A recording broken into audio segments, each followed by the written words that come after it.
आज के इस वीडियो का हमारा टॉपिक है जीवाश्म। यानी आप इस वीडियो के माध्यम से जीवाश्म के बारे में सभी चीज़ों का अध्ययन करने वाले हैं। आप इस वीडियो के माध्यम से जीवाश्म से संबंधित किन किन टॉपिक को अध्ययन करेंगे, चलिए उस पर एक नज़र डालते हैं। तो सबसे पहले आप जानेंगे कि जीवाश्म क्या है, इसके बाद उसके अर्थ एवं परिभाषा को जानेंगे और साथ ही साथ जीवाश्म की जो निर्माण की प्रक्रिया है वो किस प्रकार से होती है इसको भी आप जानेंगे और अंत में आप जीवाश्म कितने प्रकार के होते हैं इसके बारे में अध्ययन करेंगे। तो स्वागत है एक बार फिर से आप सभी का आपके अपने यूट्यूब चैनल आर स्टडी पे। इस यूट्यूब चैनल के इस वीडियो के माध्यम से हम सभी लोग आज जीवाश्म के बारे में अध्ययन करेंगे। तो चलिए सबसे पहले हम लोग जानते हैं कि जीवाश्म का आखिर अर्थ क्या होता है।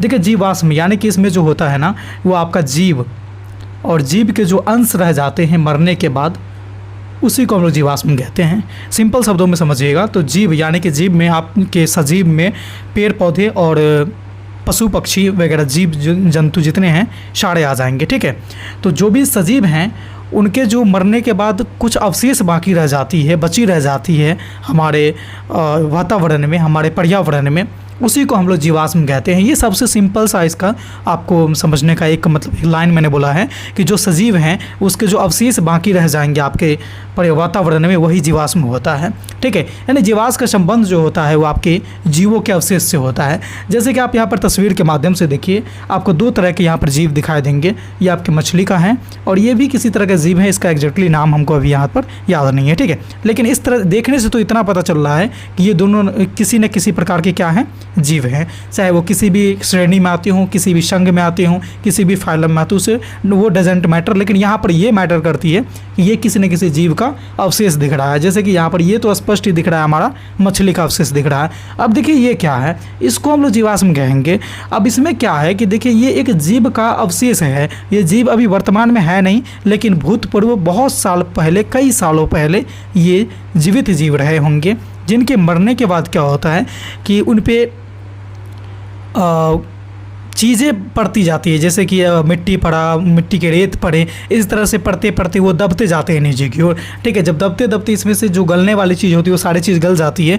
अब बाकी का जो ठोस अवशेष बच जाता है वही हमारा क्या कहलाता है, जीवाश्म कहलाता है। जो आकृति आपको दिखने को मिल रहा है यही आपका जीवाश्म कहलाता है।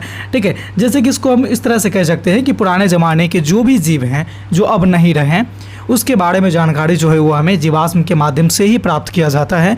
जैसे कि इस तरह की चीज़ें अगर मिलती है तो बहुत सारे वैज्ञानिक पद्धतियां हैं जिसके माध्यम से इसके बारे में पता लगाया जाता है कि ये किस तरह के जीव का अवशेष है, ये कितने साल पुराना है, इसके किस संघ में आते हैं, किस तरह का इसका पूर्वज रहा होगा, इसका उस समय का क्या नाम है, अभी का वर्तमान में इसका क्या नाम है। इन सारी चीज़ों का जानकारी जो है हमें जीवाश्म के माध्यम से मिलता है। तो ये थे आपके जीवाश्म के सबसे शाब्दिक अर्थ बोले एक तरह से, या फिर बेसिक जानकारी जिसको हम बोलेंगे वो थे आपके जीवाश्म क्या थे। ठीक है, अब यहाँ पर हम लोग चले थोड़ा सा जानते हैं इसके बारे में थोड़ा डीप में कि जीवाश्म आपका होता क्या है। तो देखिए हम लोग इसको इस तरह से कह सकते हैं कि प्राचीन काल के वो जीव के अवशेष जो प्राचीन काल में इस पृथ्वी पर तो थे लेकिन वर्तमान में अभी नहीं हैं या फिर वो विलुप्त हो चुके हैं। ठीक है, जिसकी भूपटल पे हमें अभी भी उसके चट्टान में उसके जो आकृति है वो परिलक्षित मिलते हैं। ठीक है, जिसको हम लोग क्या कहते हैं, जीवाश्म कहते हैं। जो जैसे कि डायनासोर वगैरह जो अभी हमारे वर्तमान में अभी नहीं हैं लेकिन आपको बहुत सारे जगहों पे उनकी आकृति परिलक्षित मिलेंगे। किसी चट्टान के नीचे दबे मिलेंगे तो कहीं किसी खनने वगैरह खनन की प्रक्रिया होगी वहाँ पे मिलेंगे। तो इस तरह की चीज़ें क्या कहलाती है, जीवाश्म कहलाती है। और जीवाश्म से क्या होता है कि हमें उस जीव के बारे में जानकारी इकट्ठा करने में मदद मिलती है। इसके उदाहरण की अगर आप बात करिएगा तो इसमें आपको जैसे किसी भी जीव जंतु का हड्डी देखने को मिलेंगे, सूक्ष्म जीव के जैसे पत्थरों पे निशान देखने को मिल जाएंगे। ठीक है, इसी तरह से बहुत सारे जैसे लकड़ी वगैरह है, जैसे पेड़ का बहुत पुराना पेड़ है उसका तो लकड़ी वगैरह मिल जाएंगे, कोयला वगैरह मिल जाएंगे। ठीक है, जैसे कि बाल केस वगैरह मिल जाएंगे, तेल वगैरह मिल जाएंगे, डीएनए इत्यादि का जो अवशेष मिलते हैं ये आपके जीवाश्म में शामिल होते हैं।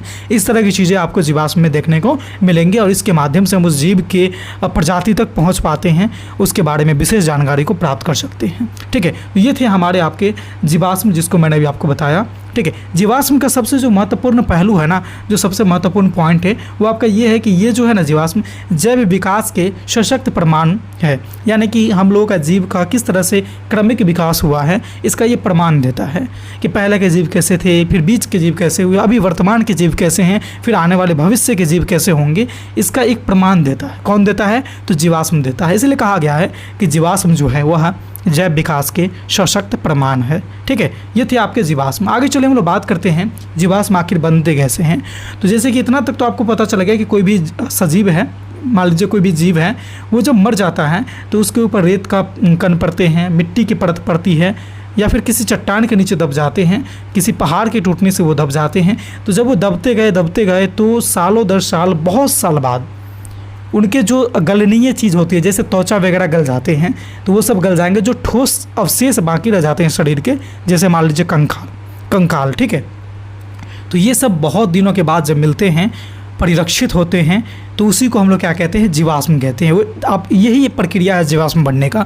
ठीक है, जैसे कि मैंने आपको एक थोड़ा सा यहाँ पे जीव के लो करके बताया, तो इसी को थोड़ा सा डीप में जानने का प्रयास करिएगा तो आपको ऐसे देखने को मिलेंगे कि जीवित चीज़ें जब मर जाती हैं, जीवित चीज़ें कहें या फिर जीवित जीव कहें, जीव में आपको यहाँ पर केवल जीव जंतु ही नहीं है बल्कि पेड़ पौधे भी आ जाएंगे। इस बात को भी आप खास कर ध्यान में रखेंगे, केवल जीव जंतु ही नहीं आएंगे, इसमें पेड़ पौधे भी शामिल होते हैं, उसके भी जीवाश्म बनते हैं। ठीक, तो जीवित जीव जब मर जाते हैं तो उसके ऊपर रेत, गंदगी या फिर मिट्टी या फिर राख या फिर तलछट इत्यादि जो है वो जम जाते हैं, और उसके नीचे क्या होते हैं, वो जीव दब जाते हैं। अब दबने के दरमियान क्या होता है कि बहुत साल बाद जब हमारा वातावरण का टेम्परेचर बदलता है, जैसे कि अधिक टेम्परेचर हो गया, दाब अधिक हो गया, तो इसमें से क्या होता है ना कि तापमान, दबाव इत्यादि के कारण जो नरम हिस्से होते हैं, जैसे मैंने अभी बताया कि जैसे त्वचा वगैरह जो है, ये सब क्या होते हैं, गल जाते हैं, सड़गल जाते हैं। ठीक है, ये सब हिस्से क्या हो जाते हैं, सड़गल जाते हैं, और जितने ठोस हिस्से रहते हैं वो सारे के सारे बच जाते हैं, जिसे हम लोग क्या कहते हैं, अमोनाइट्स कहते हैं, जो एक प्रकार का जीवाश्म ही होता है। और ये सबसे नॉर्मल प्रक्रिया है जीवाश्म बनने का, जो मैंने अभी आपको समझाया है। इसी तरह से पेड़ पौधे का भी जीवाश्म बनते हैं, इसी तरह से बड़े जीव जंतु का भी बनते हैं, छोटे छोटे जीवों का भी इसी तरह से जीवाश्म बनते हैं। आप तस्वीर के माध्यम से भी देख सकते हैं, यहाँ पर एक जीव मर गया, फिर उसके ऊपर थोड़ा सा परत जमा किसी चीज़ का। अब देखिए ये परत के एकदम निचले तल पे आ गया, मतलब इसके ऊपर बहुत सारा परत जम गया। अब धीरे धीरे देखिए क्या है कि इसको जो है विघटन हो गया, अपघटन हो गया, और इसमें से जितने सारे जो गलने सड़ने वाले अब चीज़ थे वो सारे सड़गड़ गए, और जो कठोर चीज़ थी वो यहाँ पर बच गए। और ये बहुत दिनों बाद जब इसकी खुदाई की जाएगी तो ये मिलेंगे, तो ये क्या कहलाएंगे, जीवाश्म कहलाएंगे। यही जो होता है, ये जो मेन जीव था इसी का ये क्या है, अवशेष है। राइट, तो आपको यहाँ पर समझ में आ गई होगी कि आखिर जीवाश्म कैसे बनते हैं। अब हम लोग बात करते हैं जीवाश्म कितने प्रकार के होते हैं, जीवाश्म के प्रमुख कौन कौन से प्रकार होते हैं। तो देखिए जीवाश्म के प्रकार की बात करिएगा तो इसको मुख्य रूप से अब 5 प्रकारों में बांटा गया है। ठीक है, कितने प्रकारों में, तो मुख्य रूप से जो है 5 प्रकारों में बांटा गया है, जिसमें से पहला है आपका शरीर के जीवाश्म, दूसरा आ जाएंगे आणविक जीवाश्म, इसी तरह से आपके तीसरा आ जाएंगे जीवाश्मों का पता लगाना, ये भी आपके जीवाश्म के प्रकार में ही आ जाएंगे, और कार्बन जीवाश्म ये भी आपके जीवाश्म के प्रकार में ही आएंगे, और छद जीवाश्म ये भी आपके जीवाश्म के प्रकार में ही आते हैं। तो ये प्रमुख आपके 5 जो हैं जीवाश्म के प्रकार हैं। तो आई होप कि मैंने जो आपको बताया यहाँ तक कि जीवाश्म क्या है, जीवाश्म किसको कहते हैं, इसका निर्माण कैसे होता है, इसके मतलब निर्माण की प्रक्रिया क्या थी, और साथ ही साथ इसके कौन कौन से प्रकार थे, ये सारी चीज़ें मैंने आपको बताया इस वीडियो के माध्यम से। छोटा सा वीडियो था, बहुत ही इंफॉर्मेटिव आपके लिए वीडियो है। तो ये वीडियो कैसी लगी, अच्छी लगी, बुरी लगी, समझ में आई अथवा नहीं समझ में आई, आप हमें कमेंट के माध्यम से जरूर बताइएगा। फिलहाल अगर आप हमारे चैनल पर पहली बार आए हैं, पहली बार इस वीडियो को देख रहे हैं, तो चैनल को सब्सक्राइब कर लीजिए, और साथ ही साथ बेल वाले आइकन को इसलिए प्रेस कर लीजिएगा क्योंकि इस तरह के रोचक, महत्वपूर्ण और उपयोगी वीडियो में जब कभी अपलोड करूँ तो उसका नोटिफिकेशन आप तक सबसे पहले पहुंच जाए। तो इस वीडियो में बस इतना ही था, फिर मिलते हैं अगले वीडियो में नए टॉपिक के साथ। तब तक के लिए देखते रहिए हमारे चैनल आर के स्टडी को। धन्यवाद।